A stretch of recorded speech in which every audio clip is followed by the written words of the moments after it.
حدیث نمبر 2984۔ حضرت ابن عباس حضرت فضل بن عباس رضی اللہ تعالی عنہم سے روایت کرتے ہیں، اور وہ رسول اکرم صلی اللہ علیہ وسلم کے پیچھے سوار ہوئے تھے۔ وہ فرماتے ہیں، عرفات کی شام اور مزدلفہ کی صبح رسول اکرم صلی اللہ علیہ وسلم لوگوں سے فرماتے تھے، آرام سے چلو، اور آپ اپنی اونٹنی کو روکتے ہوئے جاتے تھے، حتیٰ کہ وادی محسر میں داخل ہوئے اور وہ مینا میں ہے۔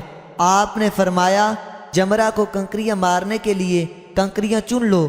وہ فرماتے ہیں، رسول اکرم صلی اللہ علیہ وسلم مسلسل تلبیہ کہتے رہے حتیٰ کہ جمرہ کو کنکریاں ماری۔ حدیث نمبر 2985۔ ایک اور سند سے بھی اس کی مثل مروی ہے، اس میں مسلسل تلبیہ کا ذکر نہیں، البتہ یہ اضافہ ہے کہ نبی اکرم صلی اللہ علیہ وسلم اپنے ہاتھ مبارک سے اشارہ فرماتے تھے جیسے انسان چٹکی سے پکڑ کر مارتا ہے۔